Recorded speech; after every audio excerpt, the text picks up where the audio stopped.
explanations, right? With those spring football, some other things that individual schools have gone through with COVID. So there could be a number of explanations. My question is, as you viewed what's happening in college football right now, has it given you any pause or had you helped you maybe rethink planning defensively as you get ready to play the first game, simplifying things, how you evaluate what's gone on versus how you get your own team ready? Yeah, we've done a lot of that. We've shown clips of different teams, and hopefully we can learn from some things that have happened over the last few weeks in college football, and then in the NFL season so far, and just trying to emphasize those things. There's nothing that takes the place of practicing with pads on and having spring ball in a preseason, but I think having an awareness of it and emphasis on pad level tackling, I think are critically important. There's more to it than just tackling. I think it's guys running to the football and being in great shape and playing on contact strong, but it's all things that we're bringing up on a weekly basis, showing them clips and hopefully learning from what's been out there. And Ryan, in terms of game planning specifically for Nebraska, you found out a little bit later than usual that was going to be your opening opponent. How did you go about developing a game plan then, and how far are you now into a game plan where you're a little more than a week out? Yeah, we've been really focused on us, but we have been watching them when we can. Had a good off day yesterday, and we're able to spend a bunch of time on Nebraska. But so much of it is making sure that our guys are fundamentally sound right now. We're still having a bunch of good on good this week, mixing in some of the Nebraska, so it's a little bit of a hybrid week that way. But yeah, so to answer your question, we didn't have as much time as we typically would in the off season to go ahead and study somebody. But it's more than you would for a normal opponent late in the season. So I think we'll be in good shape there. The biggest thing is taking care of the football, tackling, pad level, penalties, and playing a clean game. Thanks, Ryan. Yep. Next up, Rob Aller with the Columbus Dispatch and Mitch Stacy on deck. Rob? Hey, Ryan. Sort of variation on both those themes. Do you change your game plan? Would you possibly change your game plan based on defense being a little weaker? Maybe what you've watched nationally so far, or do you do what you do and not worry about it? No, we do what we do, and we feel strong about our defense. We feel strong about our scheme, and the coaches on that side of the ball got a lot of experience. We have great leadership there, and we know that we have good players there because they've done it before. There's a good experience there, especially at the linebacker level. Coop's back, you got Sean Wade, so there's a lot of experience to draw upon. There are some young guys back there, and that's something that you stay up late at night, worrying what that's going to look like, but you can't change what you do. I mean, you just have to make sure that the guys are ready to play fast and make sure they're fresh and prepared, because a lot of it, conditioning too is important, and making sure that they're ready to go in the fourth quarter. Another part of that is making sure we have enough depth so that we can play several guys at different positions. So all those things play into playing good defense. And, on offense, we got to do a good job as well. We can't put them into a short field. There's been a lot of turnovers in college football, and, turnovers in special teams. There's punt blocks. There's different things going on. And to give them a short field is not good. So we'll do everything we can to make sure that we're helping on our side. And we got to do a great job with tackling and wrapping up. I see a lot of that going on right now. So all those conversations are being had, and the focus continues. Is it possible that the delayed start, there's a silver lining to allowing you to get your defense maybe a little more up to snuff with tackling? I don't know. Yeah, I don't know. I mean, I think that it's given us something to learn from. I think it's something that we can hopefully identify what's going on in college football right now and look to get out in front of it. But I'm sure there's a lot of coaches out there that are saying the same thing nationwide. It's not like there's not great coaches out there that are saying we need to do a good job with tackling, pad level, and running the ball. So, what is it that's going on? It's something that we all have to work through and identify, and hopefully we can do that. Next up, Mitch Stacy with the Associated Press and Colin Hass-Hill on deck. Mitch? Hi, Ryan. This has been a very unique situation in that you've gotten to spend so much extra time with your starting quarterback. He talked a little bit about, your sessions during the weekdays, during the off time. And I just wonder, how much better do you feel like you know the kid and like what makes him tick, and what's the value in that as far as your relationship between the two of you goes? That's a good question. I think there's a lot of value to it. It's one thing to see what goes on in the field, but this time has allowed us to spend a little more time together, and I get a chance to learn more about what does make him tick, what he's picking up in meetings, and then what he's able to take to the field, and his strengths, his weaknesses, the things that fire him up and motivate him. So yeah, there's a lot there, and he's a special young man that I've really grown very close to, and think the world of him, and I'm just so happy that he's going to have an opportunity to play this season. Do you feel like you know him a lot better than you knew him last year? I don't know about a lot, but yeah, the more you're around each other and the more time you spend, certainly that relationship gets stronger and stronger. So yeah, I would say significantly better than last year, and it'll continue to grow throughout the season. Thank you, Ryan. Yep. Next up, Colin Hass-Hill with 11 Warriors and Bill Rabinowitz on deck. Colin? Ryan, Justin was just sitting here talking about how he wants to be the best quarterback in the country. And I know you guys have a talented wide receiver room. You guys have multiple running backs, a good offensive line.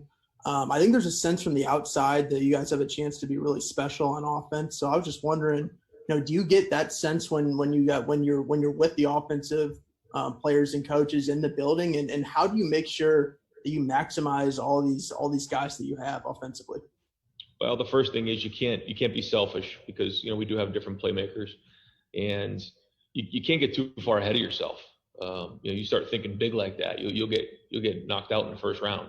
So we have to make sure we're doing all the little things, not the flashy things, really well. The big things will come, the big plays will come, but we have got to take care of the football, whether it's the quarterback, the running back, the receivers, the tight ends, whoever's touching the football. That ball has to be secure. Nothing matters. Talent doesn't matter. Speed doesn't matter. Experience doesn't matter if you turn the football over. So we cannot do that. The second thing is, we have to play with toughness. The offensive line has to win the line of scrimmage. We have got to run with our pads down. We have to block on the perimeter. And then the last thing is we got to play smart. We can't play, behind the sticks in terms of penalties or anything like that. And that has got to be our focus. It can't be anything else. Big plays will come because we do have some talent, but none of that matters if we don't take care of those first three things. And that's all we're focused on right now. It's going to be reemphasized today. And we just got to focus on that as we roll into the 24th. Then I just wanted to ask specifically about quarterback coaching. How are you guys right now splitting up that on a day-to-day basis with what you're doing and what Corey's doing?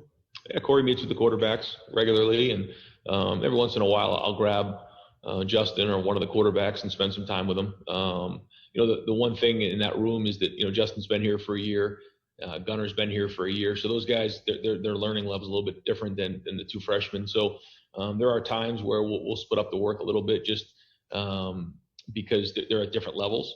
But most of the time they're with Corey. Thanks. Next up, Bill Rabinowitz with the Columbus Dispatch and Doug Lesmerises on deck. Bill? Hi, Ryan. Jordan Fuller was such a reliable guy as your lone safety last year most of the time. How comfortable are you with your safeties this year? I assume you envision playing the same style, and where does that position stand right now? Well, yeah, Jordan was probably the most unsung hero last season. I mean, played really, really well.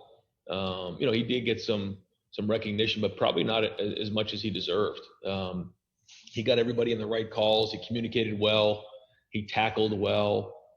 He really ran the middle of the field, and so you can see what he's doing in the NFL. I mean, he's doing a great job there. So that was a big void there that we need to get filled. I think that the safeties, Proc and Hook and Bryson Shaw, Lathan Ransom, those guys are all working hard, and they've shown flashes. They've done a good job. Consistency is critical, and as we get into that first game, they just have to play. And it's hard to get a real feel for it until we get out in the field and play that first game. But they have improved. Kerry's doing a great job with them. They've shown flashes. And they're really striving this week to be a little more consistent. But overall, pleased with what we've seen. Is there a leader there? I mean, I think, they've all shown good things. We'll kind of see, as we get into the first game. I think the thing that we talk about all the time is that, we try to play as many guys as we can. And if that means playing 3 guys, we play 3 guys. If it means playing 1, we play 1. It's whoever, we think deserves an opportunity to play. And then just like any other position, we'll play multiple guys if they deserve the opportunity based on how they practice. So, we'll kind of see who we think can be game ready going into next week and go from there. And you guys tweeted out the thing yesterday about going to vote. Is that something that you've emphasized? How much of a topic of discussion is that? It's something that, Ryan Stamper's done an unbelievable job with our players and our leadership council and our player development, making sure that guys have an opportunity to vote. And I think the guys have done a great job with that. It's something that some of the guys on the team felt really, really strongly about. And so, they're going to have the opportunity to do that. We're able to maybe help with a little bit of the getting that done before the 3rd. NCAA is actually not allowing us to practice that day, so we'll have to plan accordingly there. But we've got guys registered here, and Ryan Stamper's done a great job of that. Thanks, Ryan. Yep. Next up, Doug Lesmerises with Cleveland.com and Patrick Murphy on deck. Doug? Ryan, now that you have a few more practices under your belt, how have the 4 freshman receivers looked, and do you feel like, do you notice that, the lack of spring practice or what you guys missed during the pandemic, how much is that affecting those 4 young receivers especially? Yeah, it's a great question. I think there's 2 things. I think one, I've been pleased with how they run routes, learn the plays, learn the intricacies of the position. I think the thing that's hurt is not being in pads, because playing the position is different when you have pads on, and we won't really know until they catch the ball and get hit and tackled in a game on a consistent basis. And that's the biggest thing that keeps you up at night. But at the end of the day, I think they have talent. They've improved. They've shown that they care about doing things the right way. They've spent a lot of time with Coach Hartline and making sure that they're where they need to be when they need to be there. They've all shown that they want to take care of the football, and they've all made big plays. So we'll see. I wish we had more time with pads on with them, but it's time to go. And we'll work harder this week to keep challenge them in that area. But again, if we block and we take care of the football, we're gonna have a great season with those guys out there. But that's the thing, you just don't know until you play in a real game. What's your sense at the moment of how that? Oh, Go ahead. Can I ask one quick follow up? What's your sense at the moment of how a 6-man receiver rotation might shake out? Yeah, no, that's typically been the numbers that we've used. We also, have multiple tight ends that we feel comfortable using as well. So, the combination of having 6 receivers and then multiple tight ends, I think is the right recipe for us. And you think you feel comfortable, at least some of those freshman receivers could be in that 6? Yeah, absolutely. And also multiple running backs in the game at the same time is something that we've spent some time on and looked at. So that's the good news is we have some different options, which is great. But we plan on playing some young guys for sure. Next up, Patrick Murphy with 24/7 Sports and Jeremy Birmingham on deck. Patrick? Right. Ryan, you were asked earlier about the time spent between you and Corey with the quarterbacks. I'm curious, given you want to have Justin up to speed, but you do have these 2 young freshmen that at some point will need to step in, whether that's after this year, in 2 years, whatever. How much time do you guys devote to getting those guys ready? And Corey mentioned that the guys have to be able to step in at any moment. You never know what's going to happen. How prepared are these guys, and how much time are you focusing on them when you have 2 other guys in that room as well? We spend just as much time as any other position in making sure those guys are ready to go. And there's been a lot of meeting time, because that's really what we've had the most of between last March and now. But the thing you just can't replicate are the reps, and certainly the team reps and the reps with pads on. So, they haven't been meeting, any more than any other quarterback. They've done a decent job of that, of picking up a lot of offense. But until you get them on the field and playing in a real game, you just don't know. We try in the stadium to replicate it as best we can. And anytime you have young quarterbacks out there, you see a lot of stuff that maybe you haven't seen before, and they learn and they grow. So we'll continue to do that on Saturday. That'll be our, I guess, 4th time in the stadium, and we just keep growing. But yeah, I mean, quarterbacks do, and they probably do the most meeting of all the positions, but they're not doing any more than anybody else. And how is Justin with the guys? We've heard a lot about his leadership, but how does he kind of take them under his wing? He just shows them the way. He shows them the way it's supposed to look in practice. His effort, his attention to detail, the way he shows up every day to work, way he's in the weight room, way he prepares like a pro, takes care of his body. I mean, all those things are just a great role model, which is kind of the way it's been here. When I first got here, JT showed the way to Dwayne and Joe, and then they showed the way, to some of the younger guys, and now Justin's doing the same thing. Next up, Jeremy Birmingham with Letterman Row and Tim May on deck. Jeremy? Ryan, with so many recruits around the country kind of clamoring for the dead period to end, from my vantage point, it doesn't seem like it would actually be a positive for you guys, because there seems like there's more risk than you would maybe gain if it was ended. With so few targets left in 21, how are you balancing what those recruits are needing to still get out of the process and what you guys are able to provide with the backdrop of trying to win a national championship? Yeah, it's been difficult for them mostly. I feel really bad for the recruits and their families, and that they haven't been able to, be here. We know what this is, and we've been able to get a good feel for our recruits and their family, and we feel really, really strongly that we have a great fit in this class. But there's just been, some guys that haven't had the opportunity to come spend time in our culture, around our campus, around our players. The cool thing is, I think they communicate with the guys who have been around, and they get a feel for it that way. But I think, when they do get here, they're just going to love it even more. And so there's not much we can do about it. Is it difficult? Sure is. It's hard, but we're making the best of it. It's the same across the board. So it's just like we mentioned with anything else. We just have to handle it better than everybody else, and find that right fit. So, and there's still a couple more spots out there that we're working at and trying to figure out what that is. And hopefully we're able to get guys on campus in January. With that being the case, obviously, I mean, you guys are aware of the trend of players kind of organizing their own stuff. What type of safeguards do you guys have in place to make sure when that does happen that you are aware of exactly where they are, when you can talk to them, and that sort of arrangement? Yeah, we just have to stay out of all of that. If we ever hear of anything, we immediately call Justin Cumey in our compliance and make sure that everything's being followed.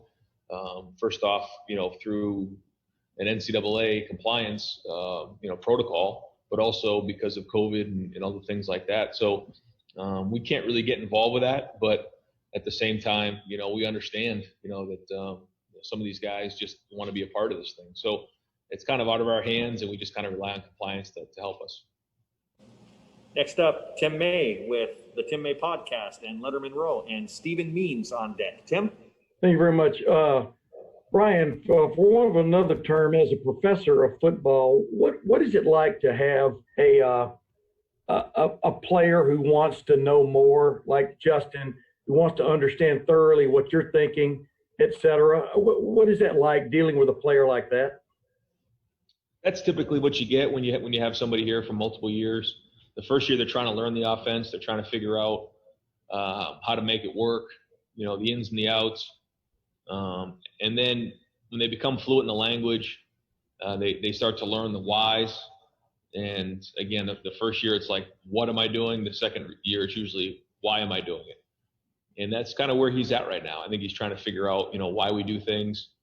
And we're getting to the point now where, when he hears a call, he knows what I'm thinking. He knows what Kevin Wilson's thinking. And that's really, really important. And that's when you can take it to the next level. And, again, I wish we had more time to practice on the field over the last couple months, but we're doing a good job. He's doing a great job, and we'll just keep growing from there. But that's the idea. Hey, another quickie. When you get ready for a Nebraska right now, are you just looking at stuff from last year? I mean, obviously you have to do that, I would guess, but how just uncertain is it preparing for an opponent, which could have changed a lot of things over the off season. Yeah, I mean, it's the same thing for them, though. They they don't have any film on us, and we don't have any film on them. So yeah, it's tricky, and maybe that has to do with some of the stuff that you're seeing across college football. Yeah. But again, it is what it is, and we just have to do a better job of handling it. Thanks, man. Yep. Hey guys, I want to try to get everyone who's got a question for Coach in. So if we could try to limit it to one question now. Next up, Stephen Means with Cleveland.com and Dan Hope on deck. Stephen? Hey Ryan, over the summer, you were kind of one of the first programs in college football to speak out about some of the social justice issues that were going on out in the world. Obviously, some other programs have since followed. Clemson has kind of taken a page out of the NBA's book and allowed players to wear different messages on the back of their jerseys. Have you guys had any conversations about doing anything similar to that or doing anything at all regarding that issue? Yeah, we have. Again, Ryan Stamper's met with our leadership committee, and we are talking about that right now, about putting something on the back of our helmets. We're going to probably make the final decision on that here by the end of the week. But I'm really proud of our players. This is something that they've led from the inside out, something they feel strong about. And I think, like I've said from the beginning, it's a job of the coaches and the head coach to advocate for the players and their voices. And I think that's been clear, going back all the way to the beginning of this thing, that we believe in that here. And very, very proud of the way that our guys have handled that. And we all do. We feel like, it matters, the voice of the player, and we'll, continue to support that. Next up, Dan Hope with 11 Warriors and Dave Biddle on deck. Dan? Hey, Ryan. I mean, obviously this has been a really different offseason than what you had last year, but just going into, this second season as a head coach, just what's different, going into this year from where you were last year, and, are there things that still kind of feel the same? Yeah. I mean, the easy thing to say, what's different, you could say everything, but that's not true. Though it seems like it some days. Seems like everything's different, but it's not. It's just the timing's different in terms of not having a typical preseason. The start of the season is different. The schedule's different. But at the end of the day, it comes down to football. And, nothing's changed with that. If you turn the ball over, you got a chance to lose the game. If you don't tackle, you have a chance to lose the game. If you don't win the line of scrimmage, you have a chance to lose the game. You have a lot of penalties, you put yourself at risk. So it's all that hasn't changed. I mean, the game is the game, but it's going to be different. I mean, playing in through the end of December, playing an 8-game schedule, all those things that we all know are very different. And but like we say, at the end of the day, it just still comes down to football. It comes down to leadership. It comes down to the guys, taking ownership of the team and leading from the inside out. And that's what it comes down to. And so that part has stayed consistent, and we'll just keep focusing on those things. Next up, Dave Biddle with 24/7 Sports and Tony Girdman on deck. Dave? Hi, Ryan. Is depth at 3-tech defensive tackle your biggest concern right now, personnel-wise? And if not, maybe what is? Yeah, I would say, probably the inside tackles are the biggest concern in terms of depth. I think everywhere else you got pretty good depth across the board. But hopefully we can get a few of those guys back here and then kind of go. The good news is, you have some really good bodies in that room. Even though there more defensive ends available. So there's different things we can do, different looks we can give, different fronts, and so we'll solve the problem. But it's definitely a group that has to step up and has to create depth. Thank you. Mm-hmm. Next up, Tony Girdman with Buckeye Scoop and Bill Landis on deck. Tony? Ryan, when you're just by yourself or with your offensive staff, how much does everything Justin Fields can do, how much does that challenge you as a coach, as a play caller, as a coordinator to maximize him and not just rely on what you guys have done in the past? Yeah, no, that's a great question, but that's something we focus on all the time. I do think part of this off season and the key to being successful is that there's been so much time to study different schemes, look at different people, look at the way they attack people, is not overwhelming the players with plays, is finding the right ones that do fit our personnel. I think that's really important, and I think that's one of those things that we have to be right on. Because what happens is you can run too many plays and it just gets crazy, or too many defenses. And so finding the right ones for the guys that you have on the team currently is as important now as it's ever been. Thank you. Next up, Bill Landis with The Athletic, and Clay Hall on deck. Bill? Hey, Ryan, do you guys have any clarity at right tackle right now in terms of who the starter will be? And just maybe just sort of in general, what have you thought of Nick and Paris going through this camp? No, they're doing great. They're both doing great. They'll both play. I don't know. You just don't know until you get into the game week. I would say that Nick right now is taking most of the reps with the ones. He looks really strong, has had a really good camp. We're going to play multiple guys, and it just matters, coming into next week, when Stud and I sit down and figure out, all right, well, who are the guys that are going to play in the game? We figured that out, and we try to figure out the rep count and go from there. But both of those guys will play. And I would say that I'm very impressed with the way Nick had an unbelievable offseason. He's had a really good preseason, and I think he's going to have a heck of a year. Thanks. Next up, Clay Hall, WSYX TV, and Nathan Baird on deck. Clay? Hey, Ryan, when I hear you talk about pad level and take care of the ball, it seems like it's the message of be brilliant at the basics. And I'm reminded of, I think, of a sign that used to hang in the halls of Channel 6. Is that grown out of watching this first 4, 5, 6 weeks and the upsets that have occurred? Yeah. I mean, that's something we always talk about. But watching these games, it certainly makes you reemphasize as a coach those like you said, the basic things. So, yeah, I mean, it would always be an emphasis, but it's a little bit more of a, shining light on those things based on, kind of what we've seen, what we've learned for the first few weeks. Thanks. Next up, Nathan Baird with Cleveland.com, and Austin Ward on deck. Nathan? Hey, Ryan, can you sort of compare and contrast how you see Justin Fields reacting and processing to disappointments or failures or losses like what you ended last season with compared to just other great quarterbacks that you've worked with? One thing about Justin is he doesn't get rattled. He is very composed, doesn't get too high, doesn't get too low, but he's driven and his fire runs really hot inside. He's very, very competitive. I know leaving that field last year just fueled his fire, and that's really what's motivated him this whole off season. He's not the only one. I know there's a couple other guys out there, Chris Olave, Jonathan Cooper, just a bunch of guys out there, Tuff Borland, Pete Warner. There's some guys out there, Josh Myers, that just it didn't sit well with them the way the season ended. So they've handled things the right way. They had a great off season. We came back. We had a really great workout, winter workouts. Mick put together a great program, and going into spring season, we're ready to roll. And then we had to kind of spend, all of the spring and most, a good portion of the summer apart from each other. And so the motivation had to come from within. And I thought Justin did a great job of that.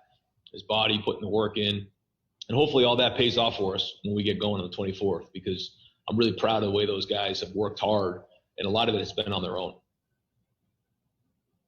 Next up, Austin Ward, Letterman Row with Joey Kaufman on deck. Austin?